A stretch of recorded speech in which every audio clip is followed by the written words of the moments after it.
it's really nice to get an email from Joe saying, you guys are going to change the world, and I certainly believe so, and I certainly hope that we're doing a good job at that. And what we're doing is establishing a new standard in critical care as far as the kidneys are concerned. So if you recognize maybe a picture like this is a typical ICU. And what you see here is information systems and data and automation and information. And all of the vital signs that are used in critical care are monitored automatically, digitally, real time. And then you have something like this. That's how kidneys are monitored in critical care. In an OR, in ICU, that's how kidneys are monitored. So this is something we chose to change. And for me, this is very personal. About 10 years ago, my father went for a pretty standard procedure in American ICU, in OR. He had a hip replacement, which is pretty standard and straightforward. And they fixed his kidneys, and they sent him home healthy and with all his vital signs okay, except that his kidneys weren't really monitored except with that urine bag that you see there. And 24 hours after he arrived at home, he died from a pulmonary edema. And the pulmonary edema is a cause, or related to, in a very big way, to the inability to monitor the kidneys in real time. Again, all of the vital signs are monitored, but there's a missing link in the kidneys. So although this is very personal to me, it's not so unknown. Actually, more than 50% of patients that walk into an ICU around the world get a condition called acute kidney injury, AKI. And AKI is a sudden drop in kidney function. Compared to chronic kidney disease that can happen over years, AKI happens in hours or in days. And if you look at these numbers, these are American numbers, but they're true for most of the world. About 1.2 million people in the States, in the US, have kidney AKI. About 300,000 people a year die from AKI just in the US.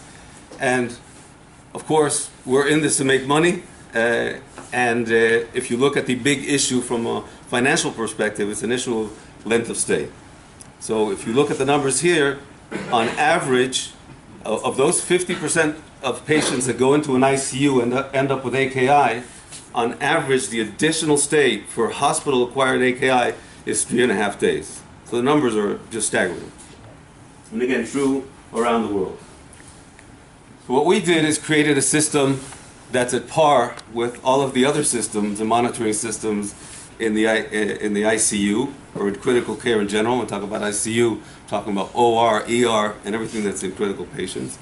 And we actually monitor in real-time kidney function. The product is composed of a monitor, as you see, which is providing real-time information, and a consumable product, which looks very similar to a urine bag, except that at the top it has a sensor, a unique sensor that we've created. And we're able to monitor urine flow, but today, in what you saw in the bag, they're looking at urine output. Over time is urine flow. But we're providing a trend of information. As you see here, that trend is important. That may not necessarily be acute kidney injury, but just as you have in an ICU where blood pressure drops, you want to know that blood pressure drops.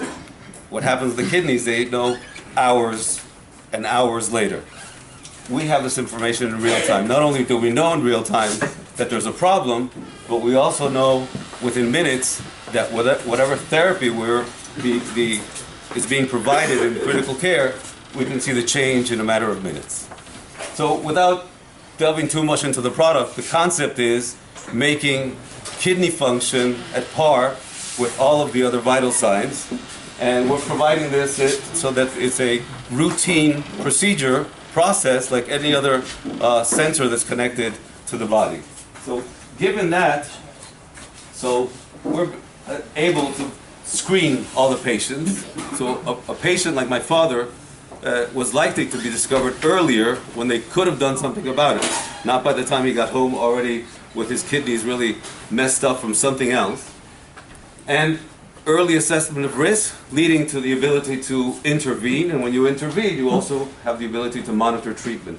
One of the biggest issues around AKI today is actually caused by the intent to help the patient. And it's very related to my father's situation. It's just a great example that hits home. They provided a lot of fluid because they wanted to keep the blood pressure at the right place. And in the meantime, the kidneys weren't working. They weren't looking at the kidneys. It's a vicious cycle. The kidneys stop producing. There's a lot of pressure. The fluid in the body goes to the heart. You get congestive heart failure, and it's a mess. Eventually, pulmonary edema. But as I said, together with that, we need to make money. And how do we make money? It's all about length of stay. It's all about the cost of treatment. It's about assessing the right treatment to address the right problem so that you can do what you need to do and not only not treat, but not create damage, which is what we're seeing today with the inability to have the information. So where we are basically is we have been able to elevate the issue. I myself have been involved in one way or other in this space for quite a long time. I thought this would happen a lot earlier, but now it really is happening. So the clinicians are very much behind this.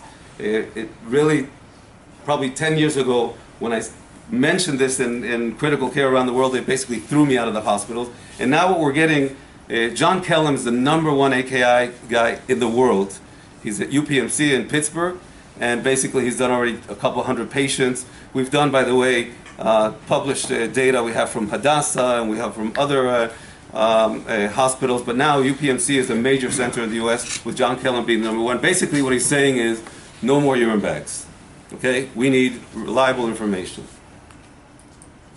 So we're installed, we started commercializing the product. We're installed in several hospitals in the US. In the next, this coming quarter, we'll be installed 3 or 4 more. And obviously in Israel, very important, Hadassah and Herzog Hospital, which have also been very instrumental in the development of the product.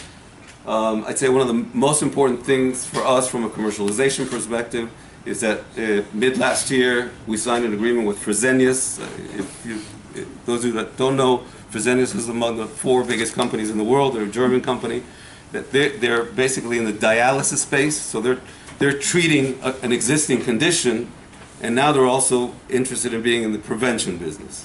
Besides the fact that there's dialysis equipment for critical care, and we're able with our product to give them an early indication to when to start and when to stop using it.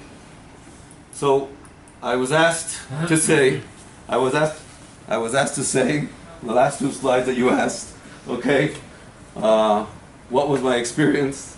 And it was challenging. It's extremely demanding and a lot of patience, a lot of patience. But in my case, obviously the personal aspect is very important, but I have some 25 people working with me and for me, and we come to work every day knowing that we can make a difference. That makes a difference when you're doing something that really makes a difference. So it's passion, I think, is very important. Passion, and together with that, the gratification. And at the end of the day, I think the most important things are people. People mean employees, they mean investors, they mean collaborators. People, you need to find the right people, keep them, nourish them. And then it's very important to have that vision, to stay with your vision, but also know how to be flexible with the vision, because things happen and you learn in the process. And at the end of the day, I see, and I talk to a lot of people that, a lot of vision and other people that are very at the micro. There's a very important balance on a daily basis between being in the macro and being in the micro. So having that balance, I think, is key for success. Again, thank you.